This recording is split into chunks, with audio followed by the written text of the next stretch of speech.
ನಮಸ್ಕಾರ ವೀಕ್ಷಕರೇ, ಸಂಯುಕ್ತ ಕರ್ನಾಟಕ ಯೂಟ್ಯೂಬ್ ಚಾನಲ್ಗೆ ಸ್ವಾಗತ.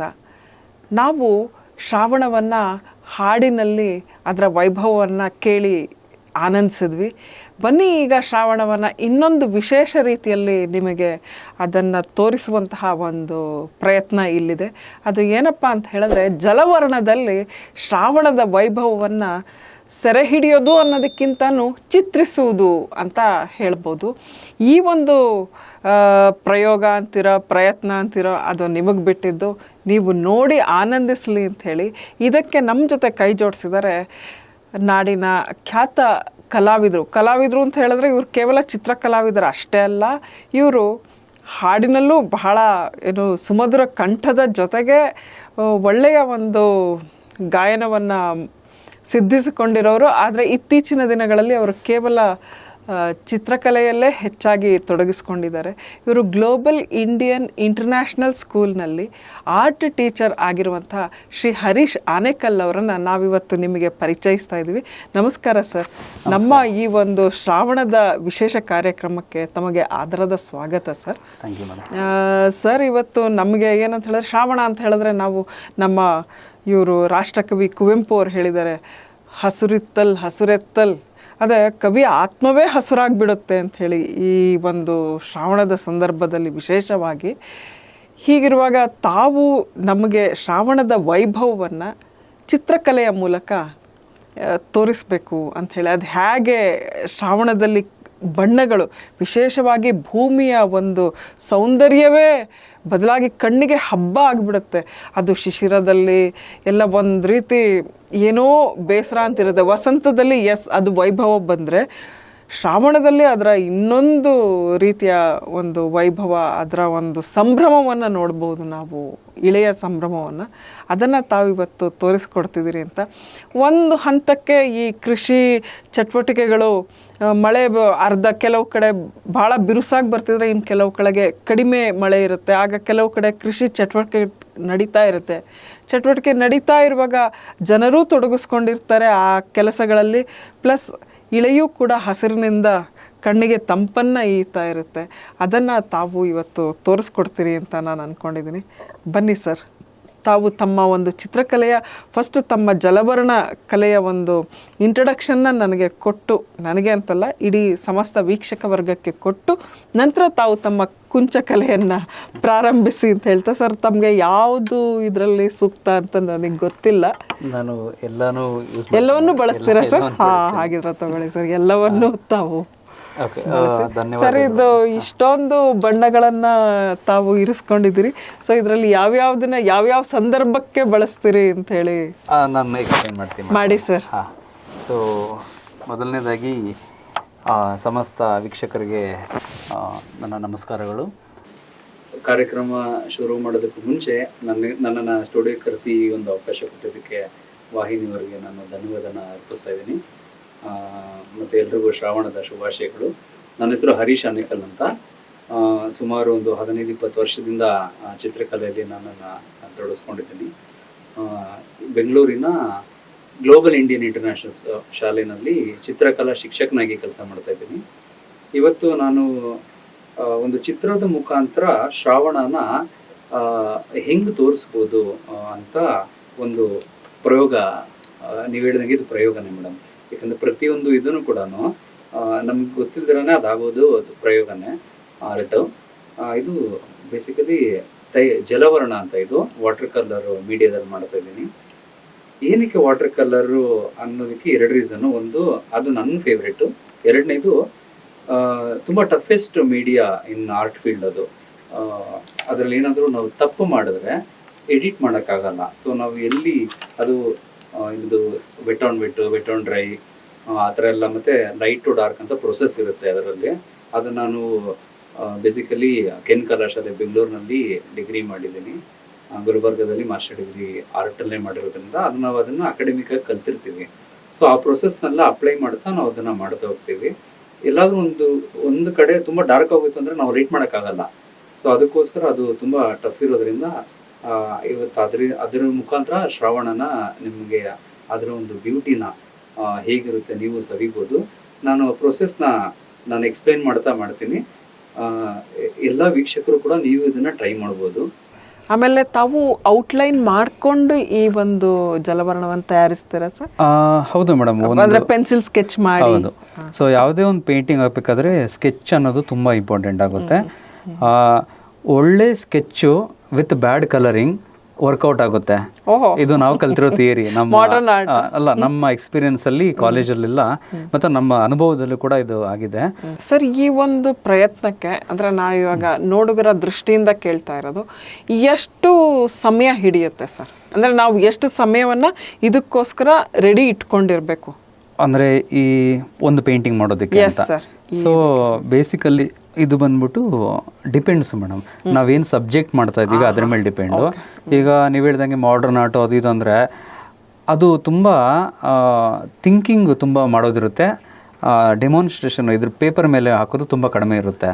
ಸೊ ನಾವೀಗ ಮಾಡಿಕೊಟ್ಟಿರೋದು ರಿಯಲಿಸ್ಟಿಕ್ ಪೇಂಟಿಂಗ್ ಅಂತ.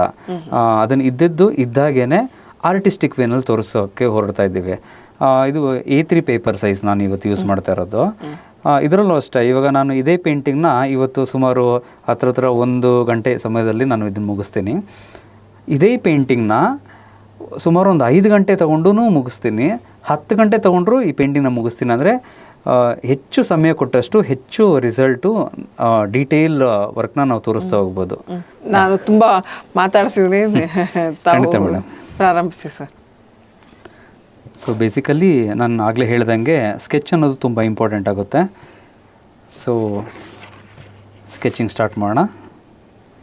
ಎಲ್ಲ ಫ್ರೀ ಹ್ಯಾಂಡ್ ಡ್ರಾಯಿಂಗ್, ಸ್ಕೇಲಲ್ಲೂ ಯೂಸ್ ಮಾಡೋಗಿಲ್ಲ.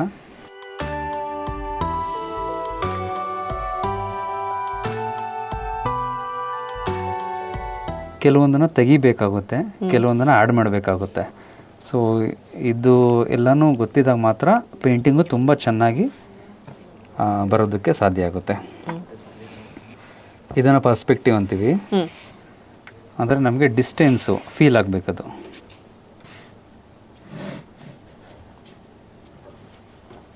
ಇಲ್ಲಿ ಒಬ್ಬರು ಮಹಿಳೆ ಹೊಲದಲ್ಲೇನೋ ಕೆಲಸ ಮಾಡ್ತಿದ್ದಾರೆ. ಇಡೀ ಪೇಂಟಿಂಗಲ್ಲಿ ಇದು ತುಂಬ ಮುಖ್ಯ ಆಗುತ್ತೆ. ಸಪೋಸ್ ಈ ಮಹಿಳೆನ ನಾವು ಇಲ್ದಿರೋ ಊಹಿಸ್ಕೊಂಡ್ರೆ ಅದೊಂದು ತುಂಬ ಮಾತಾಡಲ್ಲ ಆ ಪಿಕ್ಚರ್. ಅದು ಆ ಮಹಿಳೆ ಇರೋದ್ರಿಂದ ಆ ಒಂದು ಚಿತ್ರಕ್ಕೆ ತೂಕ ಇದೆ. ಸೊ ಇದೆಲ್ಲ ತುಂಬ ನೀಟಾಗಿ ಅಬ್ಸರ್ವ್ ಮಾಡಬೇಕಾಗುತ್ತೆ. ಮತ್ತು ನಾವು ಪೇಂಟಿಂಗಲ್ಲಿ ಫೋಕಲ್ ಪಾಯಿಂಟ್ ಅಂತ ಒಂದು ಕರಿತೀವಿ. ಇಡೀ ಪಿಕ್ಚರಲ್ಲಿ ಯಾವುದಾದ್ರು ಒಂದು ತುಂಬ ನಾವು ಹೈಲೈಟ್ ಮಾಡಬೇಕಾಗುತ್ತೆ, ಅದನ್ನು ಫೋಕಲ್ ಪಾಯಿಂಟ್ ಅಂತೀವಿ. ಅದಕ್ಕೆ ತುಂಬ ಒತ್ತು ಕೊಡಬೇಕಾಗುತ್ತೆ. ಇನ್ನು ಮಿಕ್ಕಿದ್ದಕ್ಕೆಲ್ಲನೂ ಅಷ್ಟೊಂದು ಡೀಟೇಲ್ ಆಗಿ ತೋರಿಸ್ಬಾರ್ದು. ಡೀಟೇಲಿಂಗ್ ಇನ್ ದ ಸೆನ್ಸ್ ಡ್ರಾಯಿಂಗಲ್ಲೂ ಅಷ್ಟೇ, ಕಲರಿಂಗಲ್ಲೂ ಅಷ್ಟೇ. ಈ ಬ್ರೈಟ್ ಕಲರ್ಸ್ ಹಾಕೋದು ಆಲ್ ಆಫ್ ಸಡನ್ನು ಆ ಥರ ಎಲ್ಲ ಮಾಡಿದಾಗ ನಮ್ಮ ಅಟೆನ್ಷನ್ ಹತ್ತು ಕಡೆ ಹೋಗುತ್ತೆ.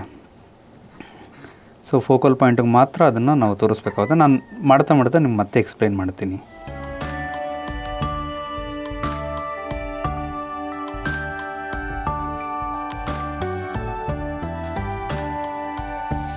ಸ್ಕೆಚ್ ನೋಡೇ ಮಾಡಬೇಕಾ ಅಥವಾ ನಾವೇ ನಮ್ಮ ಓನ್ ಇಮ್ಯಾಜಿನೇಷನ್ ಇಟ್ಕೊಂಡು ಮಾಡೋದಾ? ಇದು ಆ್ಯಕ್ಚುಲಿ ಭಾಳ ಒಳ್ಳೆ ಪ್ರಶ್ನೆ. ಇದು ಎರಡೂ ಥರನೂ ಮಾಡ್ಬೋದು ಮೇಡಮ್. ನಾನು ಮಾಡ್ತಾ ಇರೋದು ಫೋಟೋಗ್ರಫಿ ರೆಫರೆನ್ಸು. ಈಗ ಇದನ್ನೇ ನಾವು ಲೈವಾಗಿ ಕೂಡ ಹೋಗಿ ಮಾಡ್ತೀವಿ. ಅದನ್ನು ಲೈವ್ ಲ್ಯಾಂಡ್ಸ್ಕೇಪ್ಸ್ ಅಂತ ಕರಿತೀವಿ. ಅಲ್ಲೇ ಸ್ಪಾಟ್ಗೆ ಹೋಗ್ಬಿಟ್ಟು ಮಾಡೋವಂಥದ್ದು. ತುಂಬ ಒಳ್ಳೆ ರಿಸಲ್ಟ್ ಬೇಕು ಅಂದಾಗ ಅಲ್ಲಿ ಫೋಟೋಗ್ರಫಿ ಮಾಡ್ಕೊಂಬಂದು ಮನೇಲಿ ಮಾಡ್ತೀವಿ. ಇದು ಒಂದು ಮೆಥಡು. ಓನಾಗಿ ಕೂಡ ಮಾಡ್ಬೋದು. ಈಗ ನಾವು ಕಂಟೆಂಪ್ರರಿ ಮತ್ತು ಅಬ್ಸ್ಟ್ರಾಕ್ಟ್ ಆರ್ಟು, ಅಥವಾ ಈಗ ಒಂದೊಂದು ಸರ್ತಿ ಏನಾಗುತ್ತೆ, ಒಂದು ತಾಯಿ ಬಗ್ಗೆ ಒಂದು ಚಿತ್ರ ಬರೀರಿ ಅಂತಾರೆ, ಅಥವಾ ಆ ಥರ ಒಂದು ಸಬ್ಜೆಕ್ಟ್ ಕೊಡ್ತಾರೆ. ಈ ಪ್ರೀತಿ ಅಥವಾ ದೇಶದ ಬಗ್ಗೆ ಮಾಡಿ, ಈ ಥರ ಇದೆಲ್ಲ ಸಬ್ಜೆಕ್ಟ್ ಓರಿಯೆಂಟೆಡ್. ತುಂಬ ಆಳವಾಗಿ ಅದ್ರ ಬಗ್ಗೆ ಚಿಂತನೆ ಮಾಡಿ ಒಂದಷ್ಟು ಕರಡು ಚಿತ್ರಗಳನ್ನೆಲ್ಲ ರಚಿಸ್ಕೊಂಡು ಆಮೇಲೆ ಅದನ್ನು ಫೈನಲ್ ಮಾಡ್ತೀವಿ. ಸೊ ಅದು ಸಬ್ಜೆಕ್ಟಿವ್ ಇದು ಬಂದಾಗ ಅದೆಲ್ಲ ಓನಾಗಿ ಮಾಡ್ತೀವಿ. ಟ್ರಯಲ್ ಆ್ಯಂಡ್ ಎರರ್ ಮಾಡೋದು.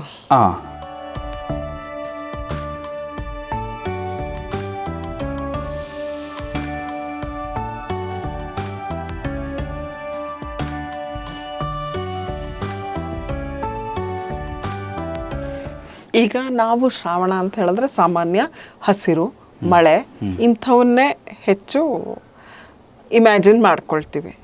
ಸೊ ಈಗ ತಮ್ಮ ಚಿತ್ರದಲ್ಲಿ ಏನೇನಿರುತ್ತೆ ಹಾಗಿದ್ರೆ? ನನ್ನ ಚಿತ್ರದಲ್ಲಿ ಈಗ ಆಲ್ಮೋಸ್ಟ್ ಒಂದು ಮೋಡ ಕವಿದ ವಾತಾವರಣ, ಅದು ನಿಮ್ಗೆ ಫೀಲ್ ಆಗುತ್ತೆ. ಅದು ಮಳೆ ಮೋಸ್ಟ್ಲಿ ಬರಬಹುದು ಅಥವಾ ಬಂದು ನಿಂತಿದೆ, ಅಥವಾ ಅಲ್ಲೇನೋ ಒಂದು ಮಳೆಗೂ ಆ ಎನ್ವಿರಾನ್ಮೆಂಟ್ಗೆ ಏನೋ ನಡೀತಿದೆ ಅನ್ನೋದು ಅದು ಫೀಲ್ ಆಗುತ್ತೆ. ಅದು ನನಗಿನ್ನ ಚೆನ್ನಾಗಿ ಈ ಕವಿಗಳು ಅಥವಾ ಯಾರನ್ನ ನೋಡೋರು. ನನಗೆ ನೀವು ಮುಂಚೆನೆ ಚಿತ್ರಪಟ ಅಂತ ಹೇಳಿದ್ರ ಅವಾಗ್ಲೇ ನಾನು HSV ಅವ್ರನ್ನ ನೆನಪು ಮಾಡ್ಕೊಂಡ್ಬಿಟ್ಟೆ. ಯಾಕೆ ಅಂತ ಹೇಳಿದ್ರೆ ಅವರ ಚಿತ್ರಪಟ ಅಂತ ಒಂದು ನಾಟಕ ರಚಿಸಿದ್ದಾರೆ. ಸೊ ಆಮೇಲೆ HSV ಅವರು ಅಂತ ಹೇಳಿದ್ರೆ ಸಾಕಷ್ಟು ಅವರ ಒಂದು ಕವಿತೆಗಳು ಮಳೆ ರಿಲೇಟೆಡ್, ಅಲ್ಲಿ ಕೃಷ್ಣನ ರಿಲೇಟೆಡ್, ಕೃಷ್ಣ, ಶ್ರಾವಣ, ಮಳೆ ಇವೆಲ್ಲ ಒಂದಕ್ಕೊಂದು ಸಂಬಂಧ ಬೆಸ್ಕೊಂಡಿರೋವಂಥವು. ಅದರಲ್ಲೂ HSV ಅವ್ರು ಬರೆದ್ರೆ ಇದನ್ನಂತ ನಂಗೆ ಫುಲ್ ಶಾಕ್. ಬಾ ಮಳೆಯೇ ಬಾ, ಅಷ್ಟು ಬಿರುಸಾಗಿ ಬಾರದಿರು, ನನ್ನನ್ನಲ್ಲೇ ಬರಲಾರದಂತೆ ಅಂತ ಹೇಳ್ಬಿಟ್ಟು ಹೇಳ್ತಾರೆ ಅವರು. ಅದು ತುಂಬ ಒಂಥರ ಮನಸ್ಸಿಗೆ ಮುದ ನೀಡುವಂತಹ ಒಂದು ಕವಿತೆಗಳು ಅವರ ಒಂದು ಕವಿತೆಗಳು.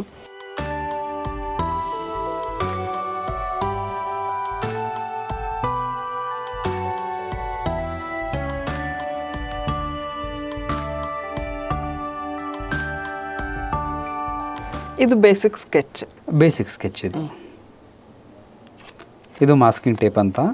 ಸೊ ಸ್ಕೆಚ್ ಆದಮೇಲೆ ಇದನ್ನು 4 ಸೈಡ್ ಅಪ್ಲೈ ಮಾಡಬೇಕು. ಆಗ ನಮಗೆ ಒಂದು ಒಳ್ಳೆ ಗ್ರಿಪ್ ಸಿಗುತ್ತೆ ಪೇಂಟಿಂಗ್ ಮಾಡಬೇಕಾದ್ರೆ. ಶೀಟು ಒಂದು ನಂಬರ್ 1 ಅಲ್ಲಿ ಹತ್ತು ಕಡೆ ಅಲುಗಾಡಲ್ಲ, ಸ್ಟಿಫ್ ಆಗಿರುತ್ತೆ.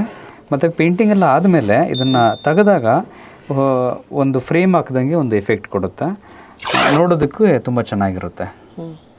ಸೊ ಆ ದೃಷ್ಟಿಯಿಂದ ಆಲ್ಮೋಸ್ಟ್ ಎಲ್ಲ ಕಲಾವಿದರು ಕೂಡ ಯಾರ್ಯಾರು ವಾಟರ್ ಕಲರ್ ಮಾಡ್ತಾರೆ ಎಲ್ಲರೂ ಈ ಮೆಥಡ್ನ ಅಪ್ಲೈ ಮಾಡ್ತಾರೆ.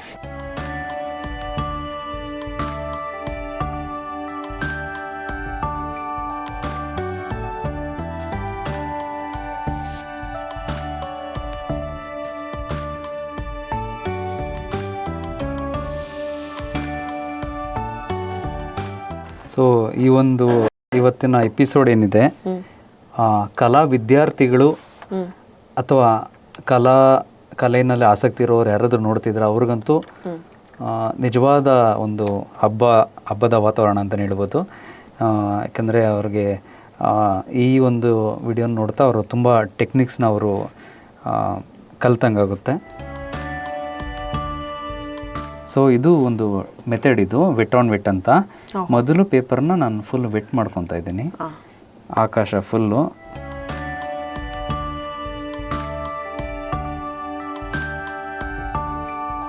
ವೆಟ್ ಮಾಡ್ತಾ ಇದ್ದೀನಿ. So wet on wet method ಅಂತ ಇದು. ಏನಪ್ಪ ಮೆಥಡ್ ಅಂದರೆ ಪೇಪರ್ನ ಒದ್ದೆ ಮಾಡಿ ಅದು ಒಣಗೋಕ್ ಮುಂಚೆನೆ ನಾವು ಏನೇನು ಮಾಡ್ತೀವಿ ಎಲ್ಲ ಕಲರ್ಸ್ನ ಅಪ್ಲೈ ಮಾಡಬೇಕು. ಇದು ಟೆಕ್ನಿಕ್. ಚಾಲೆಂಜ್.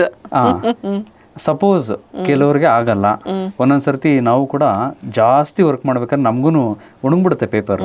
ಅವಾಗ ಏನ್ ಮಾಡ್ತೀವಿ, ಒಂದು ಸ್ಪ್ರೇ ಬಾಟಲ್ನ ಇಟ್ಕೊಂಡಿರ್ತೀವಿ, ಮತ್ತೆ ಸ್ಪ್ರೇ ಮಾಡು ಮತ್ತೆ ಕಲರ್ ಮಾಡು, ಮತ್ತೆ ಒಣಗಕ್ ಬಿಡಬಾರ್ದು. ಸೊ ನೇಪಲ್ಸ್ ಎಲ್ಲೋ ಅಂತ ಮೊದಲನೇ ಕಲರ್ ನಾನು ಯೂಸ್ ಮಾಡ್ತಾ ಇದ್ದೀನಿ.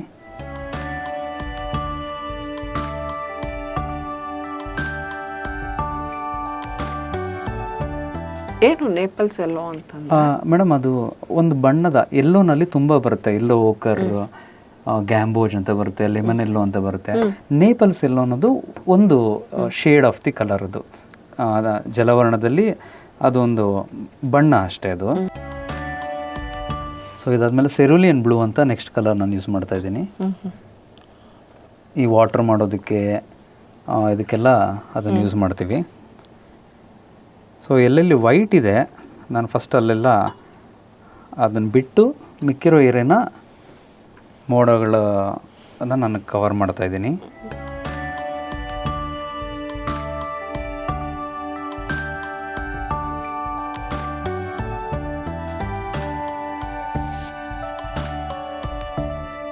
ಇದ್ರ ಜೊತೆಗೆ ಮತ್ತು ಗ್ರೇಡಿಯೇಷನ್ನು ಕ್ರಿಯೇಟ್ ಮಾಡೋದಕ್ಕೆ ಬೇರೆ ಬೇರೆ ಬಣ್ಣಗಳನ್ನ ನಾವು ಆ್ಯಡ್ ಮಾಡ್ಕೊತಾ ಇದ್ದೀವಿ. ಜೊತೆ ನಾನು ಸ್ವಲ್ಪ ವೈಲೆಟ್ನ ಆ್ಯಡ್ ಮಾಡ್ತಾ ಇದ್ದೀನಿ ಈಗ.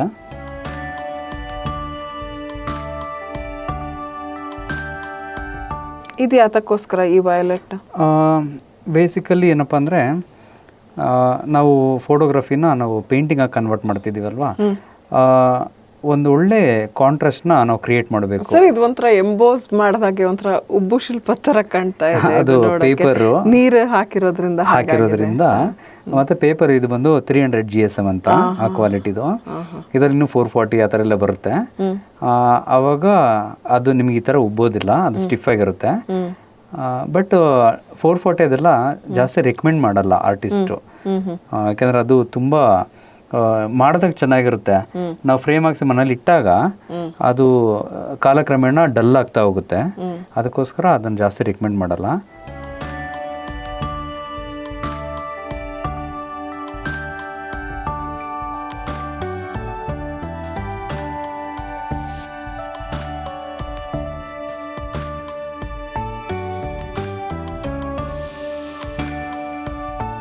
ಸೊ ಈ ಮೆಥಡಲ್ಲಿ ವೆಟ್ ಆನ್ ವೆಟ್ಟಲ್ಲಿ ನಾವು ಇನ್ನೊಂದೇನಪ್ಪ ಅಂದರೆ ಇಂಪಾರ್ಟೆಂಟು, ಈ ಲೇಯರ್ಸ್ ಎಷ್ಟು ನಾವು ಆ್ಯಡ್ ಮಾಡ್ತಾ ಹೋಗ್ತೀವಿ, ಲೇಯರ್ಸ್ ಆ್ಯಡ್ ಮಾಡಿದಷ್ಟು ಅಂದರೆ ಒಂದ್ರ ಮೇಲೆ ನಾವು ಎಷ್ಟು ಸರ್ತಿ ನಾವು ಆ್ಯಡ್ ಮಾಡ್ತೀವೋ ಅಷ್ಟು ನಾವು ನೀರಿನ ಪ್ರಮಾಣನ ಕಡಿಮೆ ಮಾಡ್ತಾ ಬರಬೇಕು. ಮೊದಲು ಜಾಸ್ತಿ ತೊಗೊಬೇಕು, ಎರಡನೇದಕ್ಕೆ ಸ್ವಲ್ಪ ಕಡಿಮೆ, ಮೂರನೇ ಲೇಯರ್ಗೆ ಇನ್ನು ಸ್ವಲ್ಪ ಕಡಿಮೆ, ಹಂಗೆ ಕಡಿಮೆ ಮಾಡ್ತಾನೇ ಬರಬೇಕು. ಇಲ್ಲಾಂದ್ರೆ ಏನಾಗುತ್ತೆ, ಪ್ರತಿಯೊಂದು ಈ ಥರ ಸ್ಪ್ರೆಡ್ ಆಗುತ್ತೆ. ನಾವು ಕಡಿಮೆ ಮಾಡಿದಾಗ ಏನಾಗುತ್ತೆ, ಕಲರ್ ಅಲ್ಲೇ ಉಳಿಯುತ್ತೆ.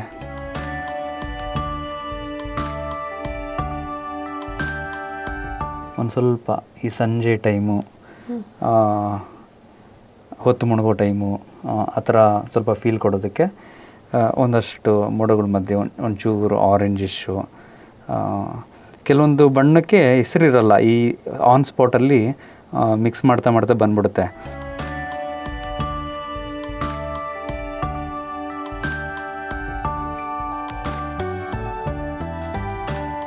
ನಾನು ಕೆಲವು ಸರಿ ಗಮನಿಸಿದ್ದೀನಿ, ಆಕಾಶದಲ್ಲಿ ಒಂಥರ ಪಿಂಕ್ ಕಲರು, ಆಮೇಲೆ ಅದ್ರ ಮಧ್ಯೆ ಸಿಲ್ವರ್ ಲೈನು, ಬ್ಲೂ ಎಲ್ಲ ಬಂದಿರುತ್ತೆ. ಈಗ ತಮ್ಮ ಚಿತ್ರದಲ್ಲಿ ಅದೆಲ್ಲ ಕಾಣಿಸ್ತಾ ಇದೆ, ಒಂದೊಂದಾಗಿ ಬರ್ತಾ ಇದೆ ಹೊರಗೆ. ಅದೇ ಮೇಡಮ್, ಅದೇ.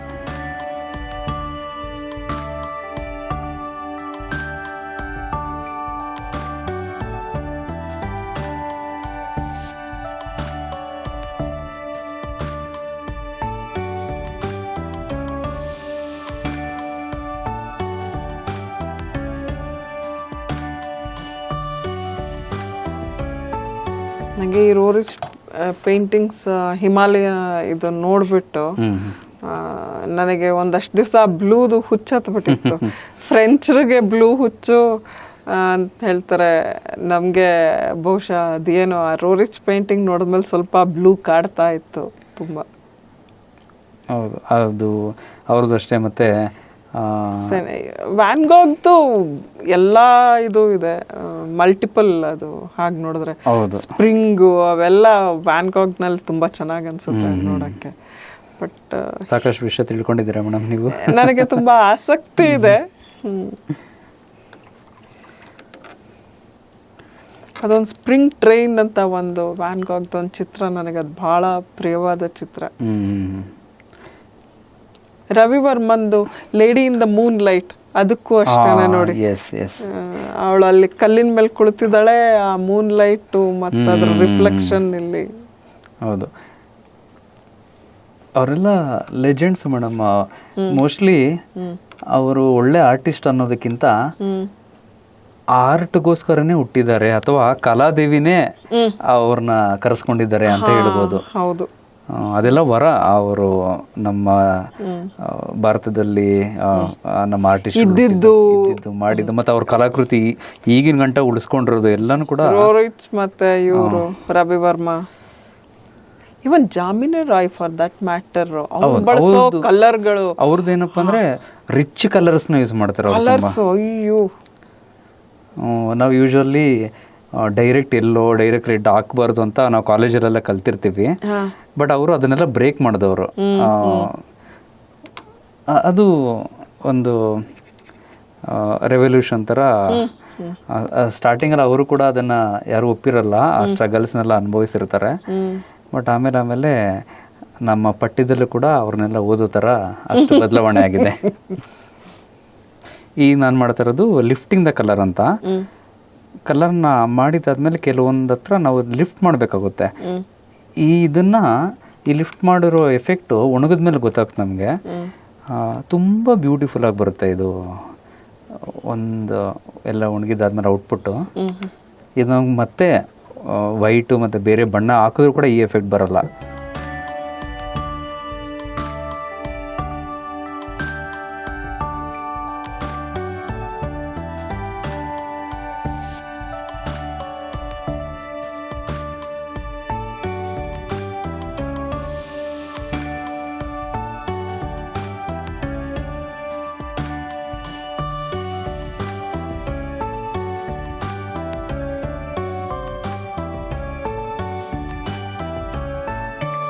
ಅದು ನಾನು ಹೇಳಿದಂಗೆ ಕೆಲವೊಂದು ಕಲರ್ಸ್ಗೆ ನೇಮ್ಸ್ ಇರಲ್ಲ.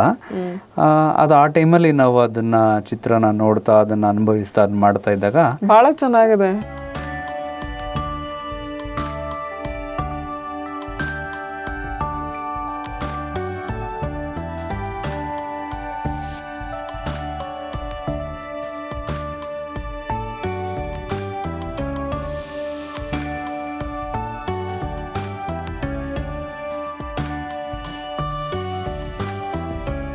ಟೋಟಲಿ ನಾನು ಯೂಸ್ ಮಾಡ್ತಾ ಇರೋದು ಒಂದೊಳ್ಳೆ ಡೆಪ್ತನ್ನು ಕ್ರಿಯೇಟ್ ಮಾಡ್ತಾ ಇದ್ದೀನಿ ಆ ಮೋಡಗಳಿಗೆ ಮತ್ತು ಆಕಾಶದಲ್ಲಿ. ಮತ್ತು ಇದನ್ನು ಕಲರ್ ಪರ್ಸ್ಪೆಕ್ಟಿವ್ ಅಂತ ಕರಿತೀವಿ.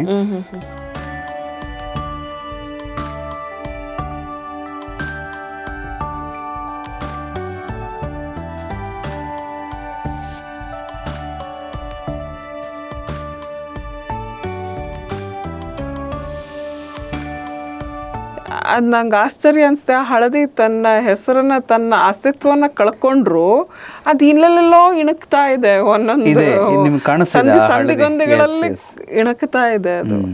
ಅದೇ ಅದ್ರ ವಿಶೇಷ. ಮತ್ತೆ ನಾವೇನು ಬೇಸ್ ಅಂತ ಹಾಕಿರ್ತೀವಿ ಅದನ್ನ ಉಳಿಸ್ಕೊಬೇಕು ಕೊನೆವರೆಗೂ. ಅದು ತುಂಬಾ ಇಂಪಾರ್ಟೆಂಟ್ ಆಗುತ್ತೆ.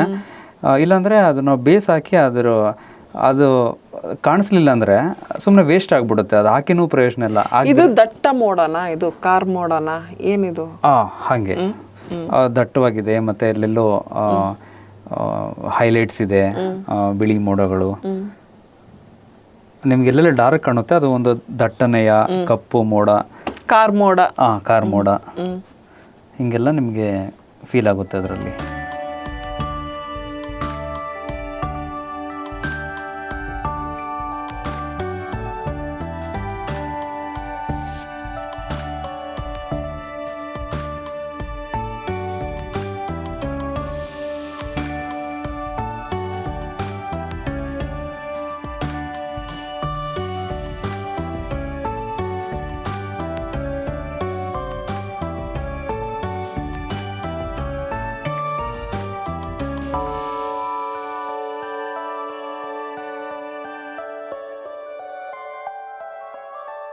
ಕವಿ ಕಾಣದ್ದನ್ನ ಕವಿ ಕಂಡ ಅಂತ ಅದಕ್ಕೆ ಹೇಳೋದು. ಕವಿ ಏನ್ ಕಾಳ್ತಾನೋ ಅದನ್ನೆಲ್ಲ ನಾವು ನೋಡ್ತಾ ಹೋಗ್ತೀವಿ ಓದುಗರು. ಅವ್ರು ನಮಗೆ ಅದು ಅವರ ಒಂದು ಕವಿತೆಯ ಮೂಲಕ ತೋರಿಸ್ತಾ ಹೋಗ್ತಾರೆ ಅದನ್ನೆಲ್ಲ.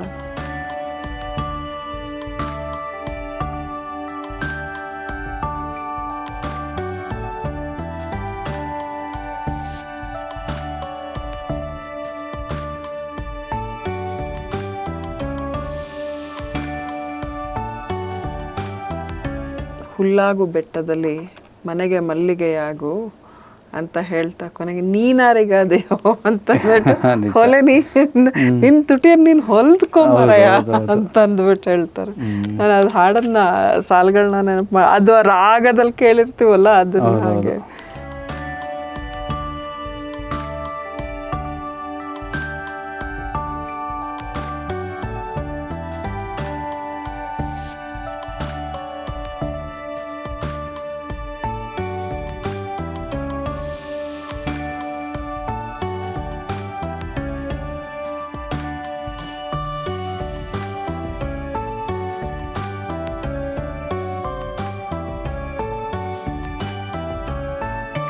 ಸೊ ಈಗ ಆಕಾಶ ಮುಗಿದಿದೆ.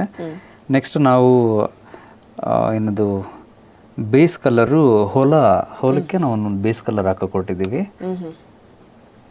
ಸೊ ಮತ್ತೆ ಇದನ್ನು ವೆಟ್ ಮಾಡಬೇಕಾದ್ರೆ ಒಂದು ಸಣ್ಣ ಔಟ್ಲೈನ್ನ ನಾವು ಇಲ್ಲಿ ಮೇಂಟೈನ್ ಮಾಡಬೇಕಾಗುತ್ತೆ, ಇಲ್ಲಾಂದ್ರೆ ಎರಡು ಕಲರ್ ಮಿಕ್ಸ್ ಆಗಿಬಿಡುತ್ತೆ. ಅದು ನೀವು ಅದಕ್ಕೆ ಅಡ್ಡಗೆರೆ ಹಾಕಿರೋದಾ? ಇಲ್ಲ, ಅಲ್ಲಿ ತನಕ ಸ್ಕೆಚ್ ಇದೆ ಅಂತ. ಹಂಗಿದೆ ಸ್ಕೆಚ್ಚು. ಸೊ ಇದನ್ನು ನಾನು ಮತ್ತೆ ವೆಟ್ ಮಾಡ್ಕೊತಾ ಇದ್ದೀನಿ.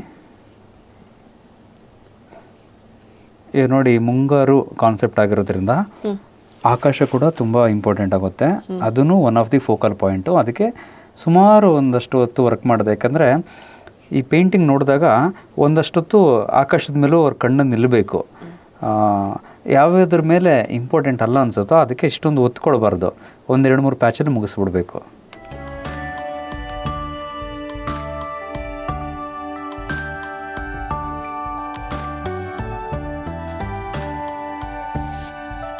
ಲೆಮನೆಲ್ಲು ವಿತ್ ಸ್ಯಾಪ್ ಗ್ರೀನ್ ಅಂತ ಕರಿತೀವಿ, ಅಂದರೆ ಲೈಟ್ ಗ್ರೀನ್ ಅಂತ. ಈ ನಾನೇನು ಬಣ್ಣದ ಹೆಸರು ಹೇಳ್ತಾ ಇದ್ದೀನಿ, ಇದು ಆ್ಯಕ್ಚುಲಿ ಅದನ್ನು ಹಾಗೆ ಕರಿಬೇಕು ನಾವು.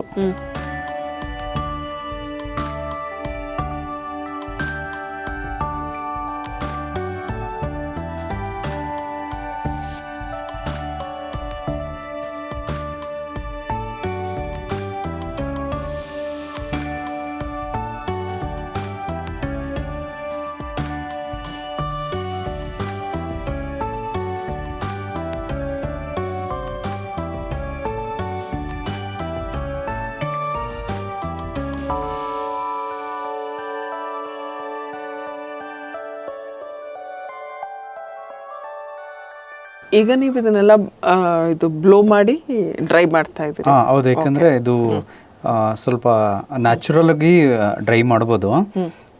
ಸ್ವಲ್ಪ ವರ್ಕ್ ಫಾಸ್ಟಾಗಿ ಆಗಲಿ ಅಥವಾ ಕಡಿಮೆ ಕಾಲಾವಕಾಶ ಇದೆ ಮುಗ್ಸಕ್ಕೆ ಅಂದಾಗ ಇದೆಲ್ಲ ಟೂಲ್ಸ್ನ ಯೂಸ್ ಮಾಡಬೇಕಾಗುತ್ತೆ. ಸಿಂಪಲ್ ಹೇರ್ ಡ್ರೈಯರ್ ಇದು, ನಾವು ಇದಕ್ಕೆ ಡ್ರೈ ಮಾಡೋದಕ್ಕೆ ಯೂಸ್ ಮಾಡ್ತಾ ಇದ್ದೀವಿ.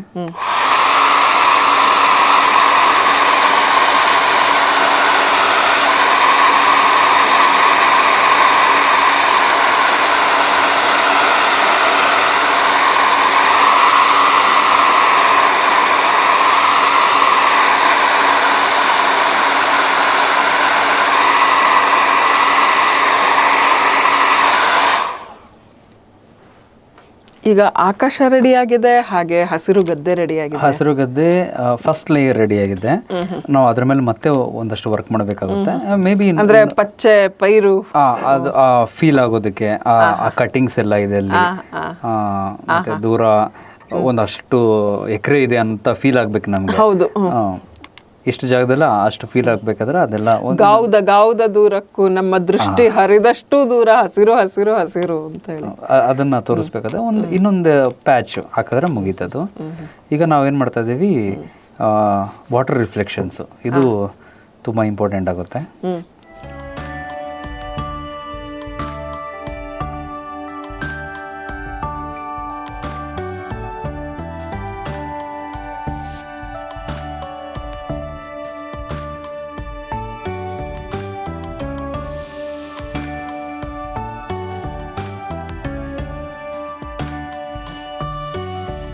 ಎಲ್ಲೋ ಓಕರ್ ಅಂತ ಒಂದು ಒಳ್ಳೆ ಬಣ್ಣ ಇದು. ಚೆನ್ನಾಗಿದೆ, ನೋಡಕ್ ಒಳ್ಳೆ ಮಸ್ಟರ್ಡ್ ಎಲ್ಲೋ ಸ್ವಲ್ಪ ಹಂಗ್ ಕಾಣಿಸುತ್ತೆ. ಬಟ್ ಇದು ಪ್ಯೂರ್ಲಿ ಎಲ್ಲೋ ಓಕರ್ ಅಂತ.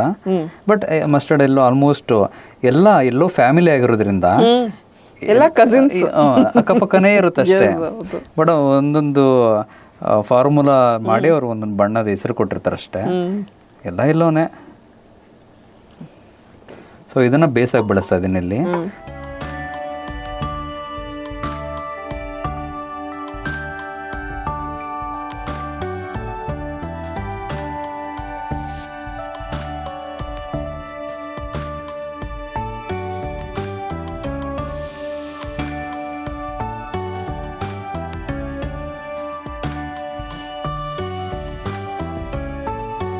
ನಾನು ಯಾವತ್ತೂ ಚಿತ್ರಗಾರಿಕೆ ನಡೆಸಿಲ್ಲ, ಅದರಲ್ಲೂ ಚಿತ್ರಕಲೆಗೆ ನನ್ನ ಕೈನ ನಾನು ಕೊಟ್ಟಿಲ್ಲ.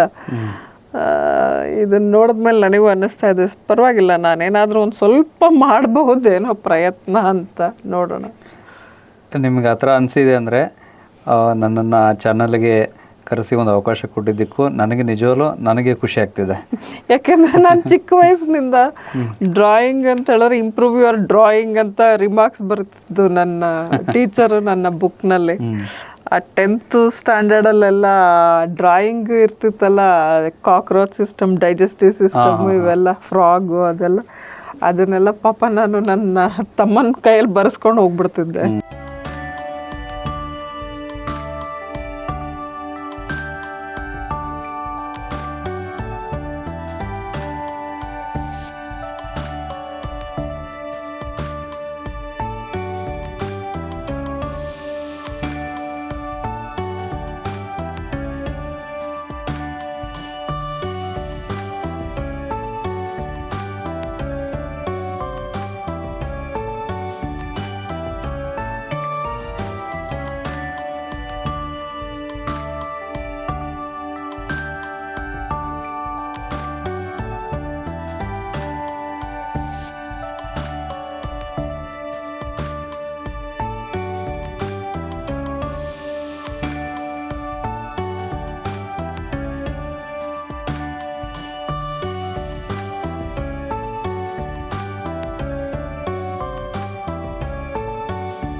ತುಂಬ ಕೇರ್ಫುಲ್ಲಾಗಿ ವಾಟರ್ ರಿಫ್ಲೆಕ್ಷನ್ಸ್ ಎಲ್ಲ ನಾವು ನೋಡಬೇಕಾಗುತ್ತೆ.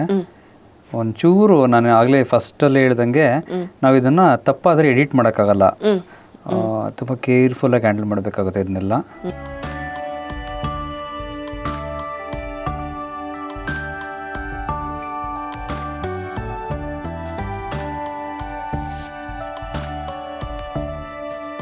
ಇದಕ್ಕೊಂದು ಚೂರು ಸ್ಯಾಪ್ ಗ್ರೈನ್ ಮಿಕ್ಸ್ ಮಾಡಿದಾಗ ನಮಗೇನಾಗುತ್ತೆ, ಆ ನೆರಳು ಅಂತ ನಾವೇನು ಪೋರ್ಷನ್ ಹೇಳಿದಾಗ ಆಗಲೇ ಅದ್ರ ಜೊತೆಗೆ ರಿಲೇಟ್ ಆಗಬೇಕು ಅಂದರೆ ಒಂಚೂರು ಅಕ್ಕಪಕ್ಕದ್ದು ಬಣ್ಣನ ಮಿಕ್ಸ್ ಮಾಡಬೇಕು ಅದ್ರ ಜೊತೆಗೆ. ಆವಾಗ ಒಂಚೂರು ಸಂಬಂಧ ಏರ್ಪಡುತ್ತೆ ಪಕ್ಕದಲ್ಲಿರೋದಕ್ಕೂ ನಾವು ಹಾಕ್ತಿರೋ ಕಲರ್ಗೂ. ಇಲ್ಲಾಂದ್ರೆ ಅದೇ ಬೇರೆ ಇದೇ ಬೇರೆ ಪ್ರತಿಫಲನ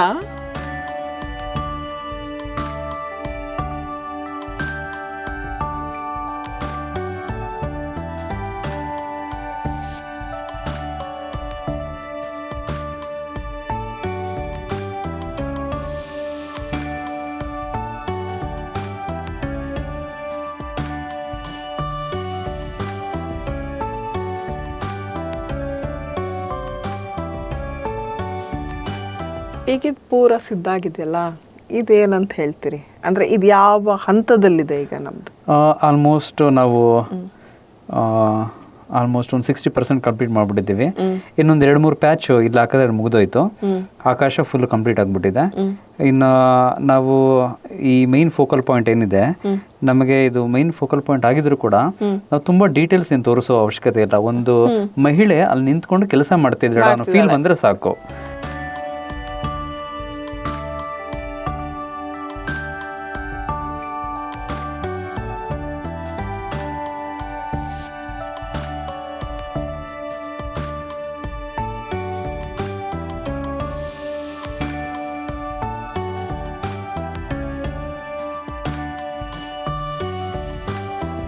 ನನಗೆ ಇನ್ನೂ ಸ್ಟಿಲ್ ನೆನಪಿದೆ, ನಾನು ಹೈಸ್ಕೂಲ್ ಓದಬೇಕಾದ್ರೆ, ಹೈಸ್ಕೂಲ್ ಓದೋ ಟೈಮಲ್ಲಿ ಫ್ಲೆಕ್ಸ್ ಪ್ರಿಂಟ್ ಯಾವುದು ಇಂಟ್ರೊಡ್ಯೂಸ್ ಆಗಿರಲಿಲ್ಲ, ಫ್ಲೆಕ್ಸ್ ಮಿಷಿನು.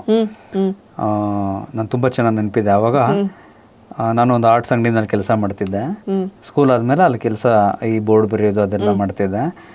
ಆಗ ಎಷ್ಟೊಂದು ಜನ ಕಲಾವಿದರು ಈ ಯಾವ್ದಾನ ಒಂದು ಮೂವಿ ರಿಲೀಸ್ ಆಯ್ತು ಅಂದರೆ ಕಟ್ಔಟ್ಸ್ ಮಾಡೋರು, ಅವ್ರ ಚಿತ್ರ ಬರೆದು ಅವ್ರ ಟೈಟ್ಲ್ ಎಲ್ಲ ಬರೆದು ದೊಡ್ಡ ದೊಡ್ಡ ಕಟ್ಔಟ್ ಎಲ್ಲ.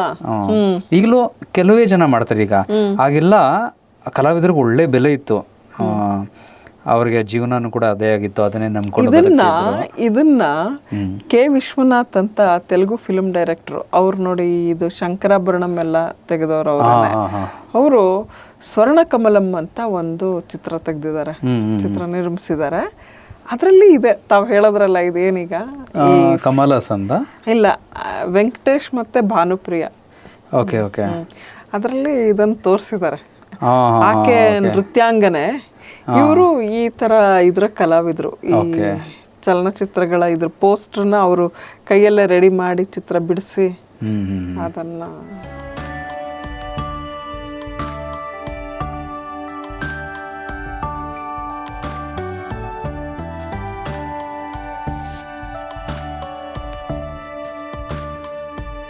ಮತ್ತು ಒಟ್ಟಾರೆ ನಾವು ಒಂದೊಂದು ಲೇಯರ್ ಹಾಕಬೇಕಾದ್ರೂ ಒಂದಕ್ಕೊಂದಕ್ಕೆ ರಿಲೇಟ್ ಮಾಡ್ತಾ ಬರಬೇಕು. ಇದು ಅದಕ್ಕೆ ಸೂಟ್ ಆಗ್ತಾ ಇದೆಯಾ, ಒಟ್ಟಾರೆ ಪಿಕ್ಚರ್ಗೆ ಇದು ಯಾವುದೇ ಧಕ್ಕೆ ತರಬಾರ್ದು. ಇದೇನೋ ನನಗೆ ಈ ನಮ್ಮ ಬಾದಾಮಿ ಕೇವ್ಸ್ನ ಉಬ್ಬು ಶಿಲ್ಪ ತರ ಹೀಗೆ ಉಬ್ಬಿಟ್ಟಿದೆ ಹೀಗೆ. ಅದೇ ಮೇಡಮ್, ಪೇಪರ್ ಕ್ವಾಲಿಟಿ ಅದು ವೆಟ್ ಇರಬೇಕಾದ್ರೆ ಹಂಗಿರುತ್ತೆ, ಆಮೇಲೆ ಅದು ನಾರ್ಮಲ್ ಆಗ್ಬಿಡುತ್ತೆ ಅದು ಪೇಪರ್.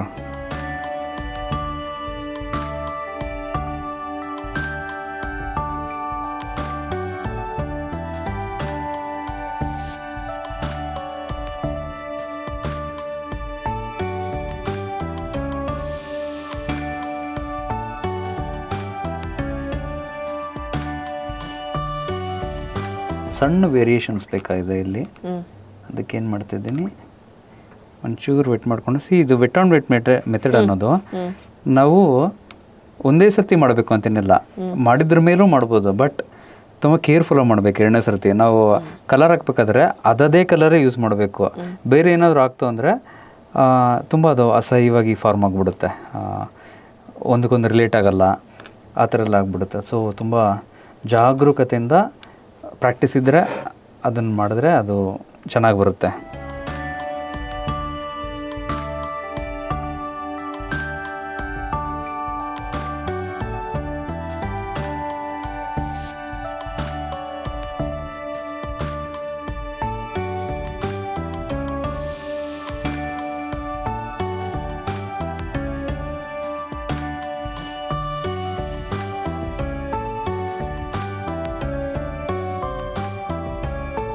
ಈ ಬಾಟಮ್ ಅಲ್ಲಿರೋ ವಿಚಿತ್ರ ಹಸಿರು ಏನದು? ಇಲ್ಲಿ ಇದು ಅದು ಅದೇನಪ್ಪ ಅಂದರೆ, ನಾವು ಒಂದು ಪೇಂಟಿಂಗ್ ಮಾಡಬೇಕಾದ್ರೆ ಅದು ಹುಲ್ಲೆ, ಇದನ್ನು ಗ್ರಾಸ್ ಅಲ್ವಾ, ಎರಡೂ ಒಂದೇ ಥರ ಮಾಡಿದ್ರೆ ನಮ್ಗೆ ಫೀಲ್ ಆಗಲ್ಲ. ಸೊ ಏನು ಮಾಡ್ತೀವಿ, ಕೆಲವೊಂದು ನಾವು ನಮ್ಮದೇ ಆದಂಥ ಒಂದು ಕಲರ್ ಸ್ಕೀಮ್ನ ನಾವು ಮಾಡಿ ಇಟ್ಕೊಂಡಿರ್ತೀವಿ. ಅದರಲ್ಲಿ ಒಂದಷ್ಟು ಆಟ ಆಡ್ತೀವಿ. ಅಂದರೆ ಈಗ ನೋಡಿದ ತಕ್ಷಣ ಇದು ಬೇರೆ ಅದು ಬೇರೆ ಅನ್ನಿಸ್ಬೇಕು ಇಮಿಡಿಯೇಟಾಗಿ ನಮಗೆ. ದೂರ ಇದೆ, ದಟ್ಟವಾಗಿದೆ, ತುಂಬ ಹತ್ರ ಇದೆ, ಹತ್ರ ಇದ್ದರೂ ನಮಗೆ ಕ್ಲಾರಿಟಿ ಇಲ್ಲ. ಹಂಗಂದಾಗ ಏನಾಗುತ್ತೆ, ನಾವು ಜಾಸ್ತಿ ಇವತ್ತಿಲ್ಲಿ ನಿಲ್ಲಲ್ಲ, ನಮ್ಮ ಕಣ್ಣು ಇನ್ನೆಲ್ಲೋ ಹೋಗುತ್ತೆ. ನೋಡಿ ಇದ್ರಲ್ಲಿ ಜಾಸ್ತಿ ಡೀಟೇಲಿಂಗ್ ಇದೆ, ಕಣ್ಣಲ್ಲಿ ನಿಲ್ಲುತ್ತೆ. ಸೊ ನಾವು ಡೈರೆಕ್ಟ್ ಮಾಡ್ತೀವಿ ನೋಡೋರಿಗೆ, ಇಲ್ಲಿ ಸ್ವಲ್ಪ ಹೊತ್ತು ನಿಲ್ಲು, ಅದನ್ನೇ ಫೋಕಲ್ ಪಾಯಿಂಟ್ ಅಂತ ಕರಿತೀವಿ. ಇದು ನಮ್ಗೆ ಅಷ್ಟು ಇಂಪಾರ್ಟೆಂಟ್ ಅಲ್ಲ, ಬ್ಲರ್ ಮಾಡಿಬಿಟ್ಟಿದ್ದೀನಿ. ಇದೆಲ್ಲ ಇಂಪಾರ್ಟೆಂಟ್ ಇದೆ, ಡೀಟೇಲಾಗಿ ಕೊಟ್ಟಿದ್ದೀನಿ.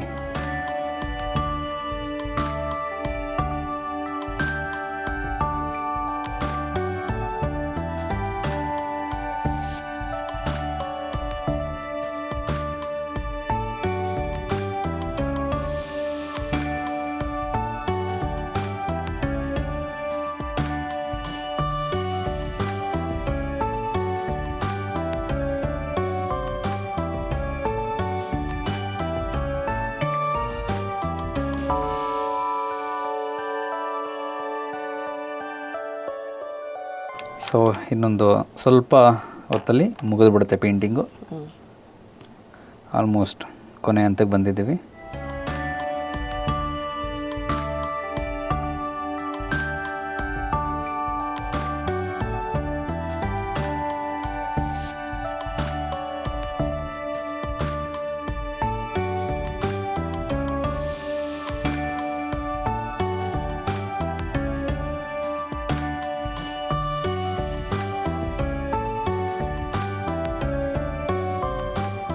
ಸ್ಕೈ ಕೂಡ one of the focal point. ಯಾಕಂದರೆ ಸಬ್ಜೆಕ್ಟ್ಗೆ ಅದು ತುಂಬ ಹತ್ರ ಆಗಿರೋದ್ರಿಂದ ನಾವು ಅದನ್ನು ನೆಗ್ಲೆಕ್ಟ್ ಮಾಡೋಂಗಿಲ್ಲ. ಅದನ್ನು ಕೂಡ ತುಂಬ ಚೆನ್ನಾಗಿ ತೋರಿಸ್ಬೇಕಾಗಿದೆ, ತೋರಿಸಿದ್ದೀವಿ.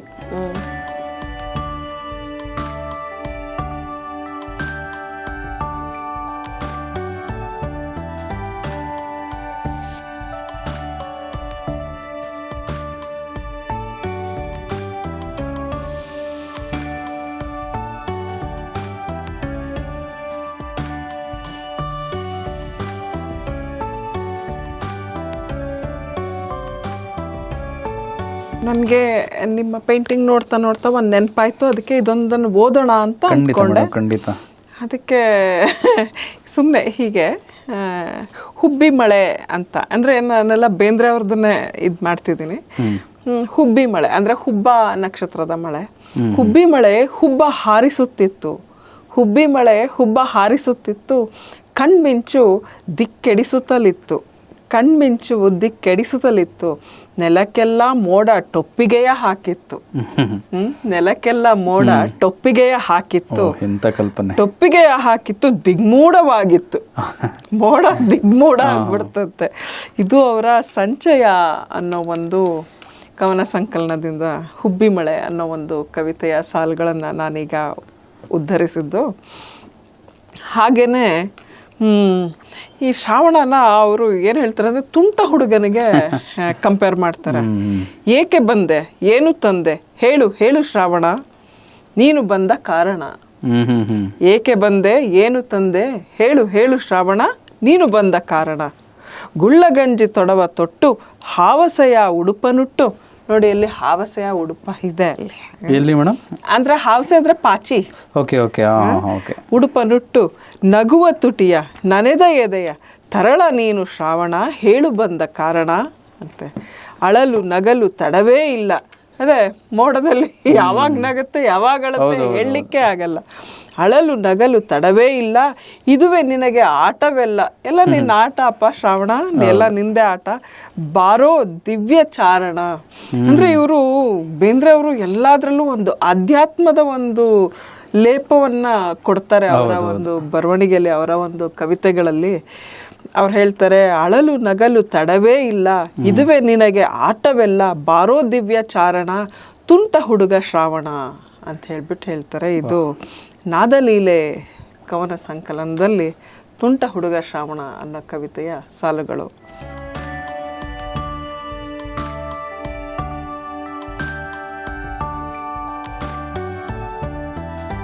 ಈಗ ನಿಮ್ಮ ಪೇಂಟಿಂಗಿಗೆ ಹೊಂದುವಂತ ಇನ್ನ ಒಂದು 3-4 ಸಾಲುಗಳನ್ನ ಏನಂತ ಹೇಳಿದ್ರೆ, ಶ್ರಾವಣದ ಹಗಲು. ನೆಲ ಹಸಿರು, ಹೊಲ ಹಸಿರು, ಗಿಡಗಂಟಿ ಹಸಿರು. ನೆಲ ಹಸಿರು, ಹೊಲ ಹಸಿರು, ಗಿಡಗಂಟಿ ಹಸಿರು. ಫಲ ಏನೋ ಬಳೆಯುತ್ತಿದೆ ಬಯಲ ಬಸಿರು. ಬಳೆಯುತ್ತಿದೆ ಬಯಲ ಬಸಿರು. ನೆನೆಸಿ ಅತ್ತಂತೆ ಆಗಾಗ ಮಳೆಯು. ನೆನೆಸಿ ಅತ್ತಂತೆ ಆಗಾಗ ಮಳೆಯು. ಅನಿತರಳು ನಡು ನಡುವೆ ಹೊಂಬಿಸಿಲ ಕಳೆಯು. ಉಯ್ಯಾಲೆ ಅನ್ನೋ ಒಂದು ಕವನ ಸಂಕಲನದ ಈ ಸಾಲುಗಳು ಶ್ರಾವಣದ ಹಗಲು ಅನ್ನೋ ಒಂದು ಕವಿತೆಯಿಂದ.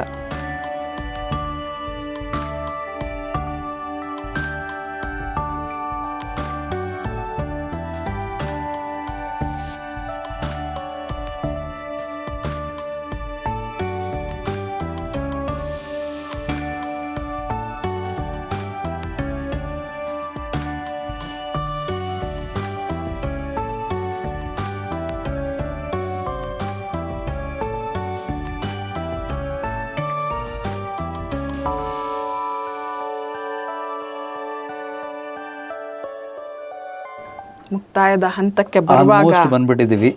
ಮುಕ್ತಾಯದ ಹಂತಕ್ಕೆ ಬರುವಾಗ ನಾನುವೇ ಮುಕ್ತಾಯದ ಒಂದು ಕವನವನ್ನ ಹೇಳ್ತೀನಿ, ಒಂದು ಉದ್ಧರಿಸ್ತೀನಿ ಕವನದ ಸಾಲುಗಳನ್ನ. ಅದು ಯಾವುದಪ್ಪ ಅಂತ ಹೇಳಿದ್ರೆ, ಸೂರ್ಯಪಾನ ಕವನ ಸಂಕಲನ. ಇದು ಬೇಂದ್ರೆ ಅವರದ್ದೇನೆ. ಬೇಂದ್ರೆ ಈಗಾಗಲೇ ನಮ್ಮೆಲ್ರಿಗೂ ಗೊತ್ತಿರೋ ಹಾಗೆ ಇವರು ಶ್ರಾವಣದ ಕವಿ. ಇವರು ಶ್ರಾವಣವನ್ನೇ ಧೇನಿಸಿದವರು, ಶ್ರಾವಣದಲ್ಲೇ ಮುಳುಗಿ ಹೋದವರು. ಹಾಗಾಗಿ ಇವರ ಒಂದು ಶ್ರಾವಣಕ್ಕೂ ಇವರಕ್ಕೂ ಅವಿನಾಭಾವ ಸಂಬಂಧ. ಪ್ರತಿ ವರ್ಷದಂತೆ ಬಂತು ಶ್ರಾವಣ ಅಂತ ಒಂದು ಕವಿತೆ ಇದು. ಇದರಲ್ಲಿ ಹೇಳ್ತಾರೆ, ಅಹಹಾ ಬಂತು ಶ್ರಾವಣ, ಜಗದ ಜೀವನ, ಕರುಳ ಹೂವಣ, ಹೊರಳಿ ಬಂತು, ಹಸಿರಾಗಿ ಪಸರಿ ತಿಂತು. ಇದು ವಿಶ್ವಜೀವದಾಕರ್ಷ, ಹೊಮ್ಮಿತೋ ಹರ್ಷ, ಏನು ಪ್ರತಿವರ್ಷದಂತೆ ಬಂತು, ಮೈದಾಳಿದಂತೆ ಕಂತು. ಏನು ಪ್ರತಿವರ್ಷದಂತೆ ಬಂತು, ಮೈದಾಳಿದಂತೆ ಕಂತು. ಶ್ರಾವಣಕ ತಪ್ಪಿತ ಜ್ಞಾನ, ಎಲ್ಲಿದೋ ಧ್ಯಾನ, ಹುಚ್ಚ ಆಜ್ಞಾನ, ಮದೋನೋನ್ಮತ್ತ ಅಂಬಿಕಾ ತನಯದತ್ತ.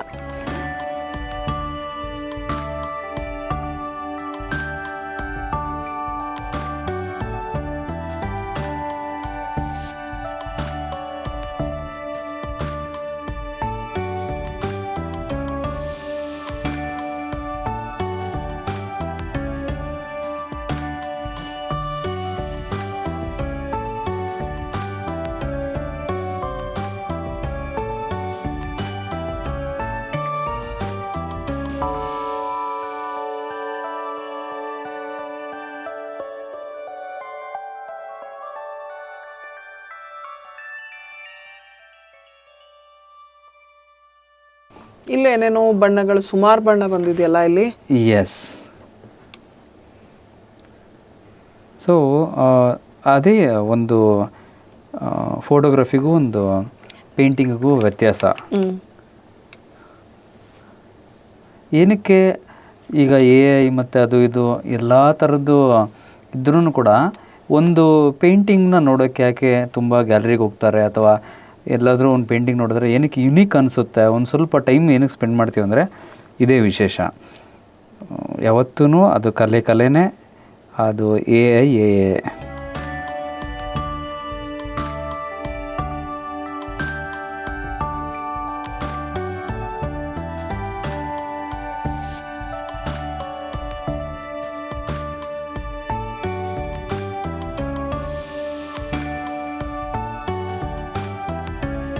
ಈ ಪ್ಯಾಚ್ ಇಲ್ಲಿ ಕಾಣ್ತಿರೋದು ನೀರಿನಲ್ಲಿ, ಆ ಪ್ರತಿಫಲನದಲ್ಲಿ ಏನದು ಕಾಣ್ತಿರೋದು? ಅದು ಒಂದಷ್ಟು ಗಿಡಗಳು ಅಥವಾ ಕಳೆ ಒಂದಷ್ಟು ಬೆಳ್ಕೊಂಡಿದೆ, ಅನ್ವಾಂಟೆಡ್. ಅಂದರೆ ನಾವು ಟು ಗಿವ್ ನ್ಯಾಚುರಲ್ ಎಫೆಕ್ಟ್ ಅದನ್ನು ಹಂಗೆ ನಾನು ತೋರಿಸಿದ್ದೀನಿ. ಅದಕ್ಕೆ ಮತ್ತೆ ಈಗ ಲಾಸ್ಟ್ ಫೈನಲ್ ಸ್ಟೆಪ್ಸ್ ಏನಪ್ಪ ಅಂದರೆ ಅದಕ್ಕೆ ಒಂದಷ್ಟು ರಿಫ್ಲೆಕ್ಷನ್ಸು, ಅದರದ್ದು ಶ್ಯಾಡೋಸ್ ಒಂದಷ್ಟು ಕೊಟ್ಟಾಗ ಅದು ನಮಗೆ ಫೀಲ್ ಆಗುತ್ತೆ. ನಾನು ಕೊನೆ ಕವನ ಅಂತ ಹೇಳ್ಬಿಟ್ಟು ಒಂದು ಕೊನೆ ಕವನ ವಾಚನ ಅಂತ ಹೇಳಿದೆ. ಆಮೇಲೆ ನಂಗೆ ಅದನ್ನ ನೋಡ್ತಾ ನೋಡ್ತಾ ಇನ್ನೊಂದು ಏನೋ ಸ್ವಲ್ಪ ಪ್ರೇರಣೆ ದೊರಕಿ ಇನ್ನೊಂದನ್ನ ಹೇಳೋಣ ಅಂತ ಅನಿಸ್ತಾ ಇದೆ. ಇದು ಬೇಂದ್ರೆಯವರ ಜೀವಲಹರಿ ಅಂತ ಹೇಳಿ, ಅಂದರೆ ಅರಳು ಮರಳು ಅಂತ ಹೇಳ್ಬೋದು. ಆ ಒಂದು ಕವನ ಸಂಕಲನದ ಮಳೆಗಾಲ ಅನ್ನೋ ಒಂದು ಕವಿತೆಯ ಸಾಲುಗಳು. ಅಡಗಿದೆ ದೃಷ್ಟಿ ಆದರೂ ಸುರಿಯುತ್ತಿದೆ ವೃಷ್ಟಿ, ಮೋಡದ ಮೇಲ್ ಮೋಡ ತಿಳಿಯದು ಏನಿದೆಯೋ ಗೂಢ. ಮೋಡದ ಮೇಲೆ ಮೋಡ ತಿಳಿಯದು ಏನಿದೆಯೋ ಗೂಢ, ಹಸಿರನ ಉಲ್ಲಾಸಕ್ಕೆ ಮಿತಿ ಇಲ್ಲ, ಕೆಸರಿಗಿಲ್ಲ ಕೊರತೆ. ನಂಗೆ ಇದೆಲ್ಲ ನೋಡಿದಾಗ ಅದನ್ನ ನೆನಪಾಗ್ತಿದೆ. ಪಾತರಗಿತ್ತಿಯು ಸುಳಿದಾಡುತ್ತಿದೆ, ಮನೆ ಹಿಡಿದಳು ಗರತಿ, ಬಾನ್ ತುಂಬಿದೆ ಕೆರೆ ತುಂಬಿದೆ, ಹೂ ತುಂಬಿದೆ ಬೇಲಿ, ನೀರಲದಲ್ಲಿ ರಸ ತುಂಬಿದೆ, ಮಿದುವಾಗಿದೆ ಜಾಲಿ. ಇದು ಜೀವಲಹರಿ ಅನ್ನೋ ಒಂದು ಕವನ ಸಂಕಲನದ ಹೆಸರೇ ಚೆನ್ನಾಗಿದೆ, ಜೀವಲಹರಿ. ಜೀವಲಹರಿ, ಹೌದು.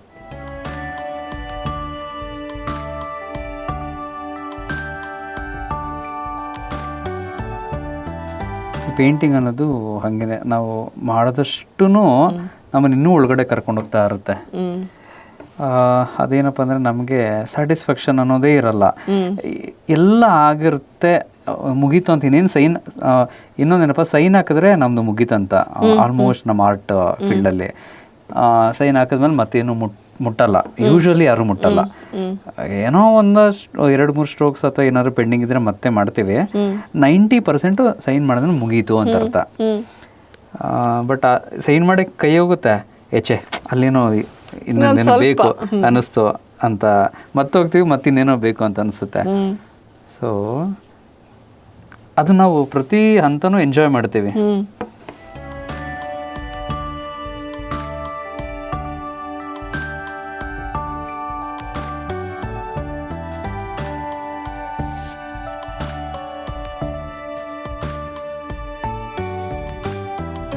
ಆಯ್ತು, ಎಲ್ಲ ಗದ್ದೆಗಳಲ್ಲೂ ಏನಪ್ಪ ಅಂದರೆ ಒಂದು ಪೇಂಟಿಂಗ್ಗೆ ಕೆಲವೊಂದಿರುತ್ತೆ, ಇದು ಕೊಟ್ಟರೆ ಒಂದು ಜೀವ ಬರುತ್ತೆ ಪೇಂಟಿಂಗ್ಗೆ ಅಂತ.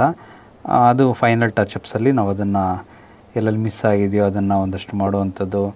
ಅಥವಾ ಕೆಲವೊಂದು ನಮಗೆ ಲೈವಲ್ಲಿ ಅಥವಾ ಫೋಟೋಗ್ರಫಿನಲ್ಲಿ ಇಲ್ಲ ಅಂದರೂ ಕೂಡ ಇದನ್ನು ಕೊಟ್ಟರೆ ಇನ್ನೊಂದಷ್ಟು ಎನ್ಹಾನ್ಸ್ ಆಗುತ್ತೆ ಆ ಬ್ಯೂಟಿ ಅನ್ನೋದನ್ನು ನಾವೇ ಕೊಡಬೇಕಾಗುತ್ತೆ. ಆವಾಗ ನಿಜವಾಗ್ಲೂ ಅದಕ್ಕೆ ನ್ಯಾಯ ಕೊಟ್ಟಂಗಿರುತ್ತೆ ಆ ಪೇಂಟಿಂಗ್ಗೆ. ನೋಡಿದೆಲ್ಲ ನಮಗೆ ದೂರ ಇರೋದ್ರಿಂದ ಅಷ್ಟು ಡೀಟೇಲ್ಸ್ ಬೇಕಾಗಿಲ್ಲ. ಜಸ್ಟ್ ಒಂದು ಬ್ಲರ್ ಮಾಡಿ ಬಿಟ್ಟಾಗ ಅಲ್ಲೇನೋ ಇದೆ, ಒಂದಷ್ಟು ದಟ್ಟವಾಗಿ ಮರ ಗಿಡಗಳು ಅನ್ನೋ ಫೀಲ್ ಆದರೆ ಸಾಕು ನಮಗೆ. ಏನೋ ಇದೆ ಬಟ್ ಏನು ಅಂತ ಗೊತ್ತಿಲ್ಲ, ಬಟ್ ಏನೋ ಇದೆ, ಅದು ಮಾತ್ರ ಬೇಕಾಗುತ್ತೆ ನಮಗೆ.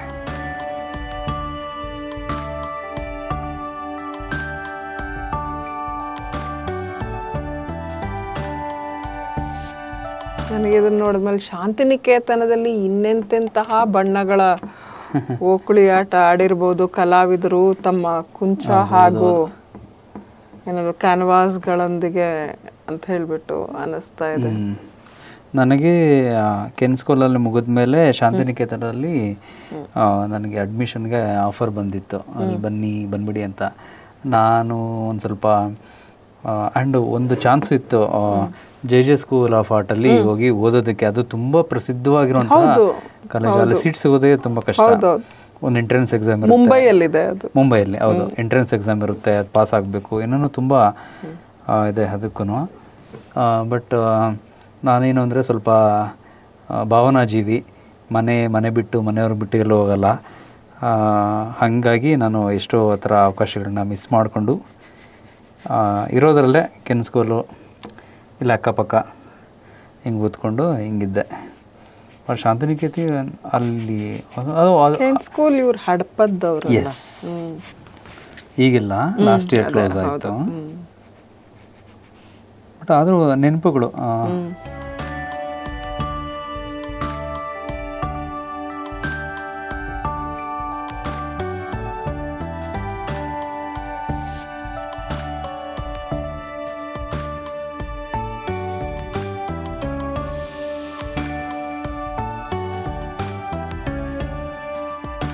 ಫೋಕಲ್ ಪಾಯಿಂಟ್ ಏನಿದ್ರು ಮಹಿಳೆ ಅವರು ಪೂರ್ಣಗೊಂಡಿದಾರಲ್ಲ, ಅವರು ಆಲ್ರೆಡಿ ಆವಾಗಲೇ ಪೂರ್ಣಗೊಂಡು ಬಿಟ್ಟಿದ್ದಾರೆ. ಸೊ ಈಗ ಏನಿದ್ರು ಸುತ್ತಮುತ್ತಲಿನ ಪರಿಸರ ಈಗ ಫೈನಲ್ ಟಚ್ ಅಪ್ಸ್ ಅಷ್ಟೇ. ಅದು ಆಲ್ರೆಡಿ ಸ್ಟಾರ್ಟ್ ಮಾಡಿದ್ದೀನಿ, ಇನ್ನೊಂದಷ್ಟು.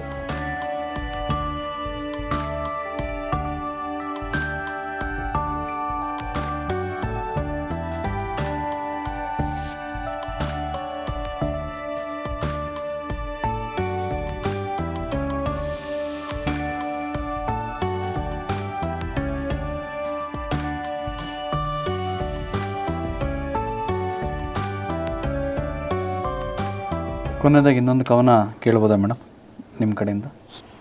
ಇದು ಅದೇ ತುಂಬ ಪ್ರಚಲಿತವಾಗಿರುವಂತಹ ಒಂದು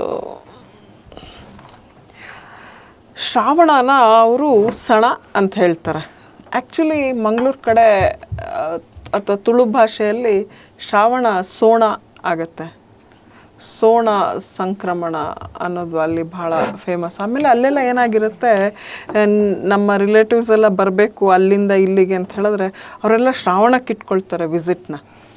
ಆಮೇಲೆ ಶ್ರಾವಣದಲ್ಲಿ ಏನಂದರೆ ಈ ಏನದು ಪ್ರವಚನ ಕೇಳೋದು ಇವೆಲ್ಲ ಅಲ್ಲಿ ಚಾತುರ್ಮಾಸ ಅದು ಇದು ನಡೀತಿರುತ್ತಾ.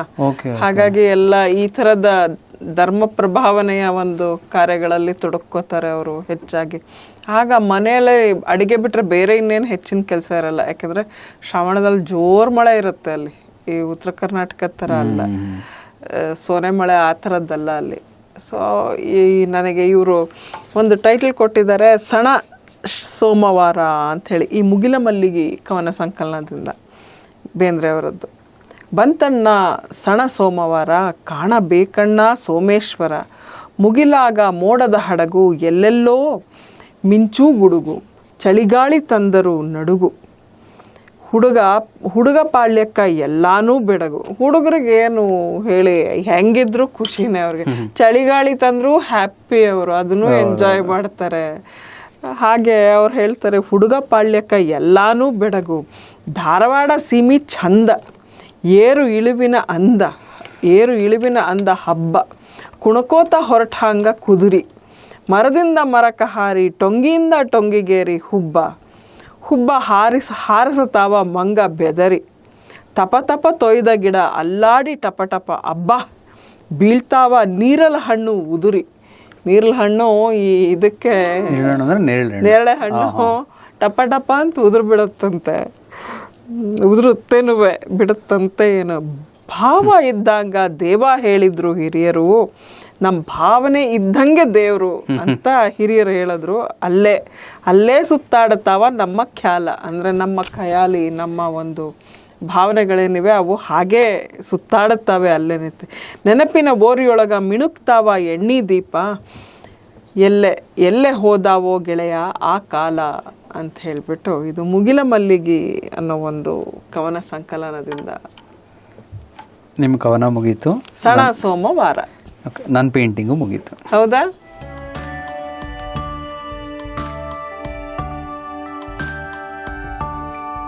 ಸ್ಟಾರ್ಟಿಂಗ್ ಪಾಯಿಂಟ್ ಆಗಿರೋದ್ರಿಂದ ಇದನ್ನು ನಾವು ತೋರಿಸ್ಲೇಬೇಕಾಗುತ್ತೆ. ಯಾಕಂದರೆ ಇಲ್ಲಿಂದ ಅದು ನಮಗೆ ಗೈಡ್ ಮಾಡುತ್ತೆ ಹೆಂಗೆ ಹೋಗಬೇಕು ಅಂತ. ನೆಲ ಮುಗಿಲು. ಓಕೆ, ನೆಲದಿಂದ ಮುಗಿಲು.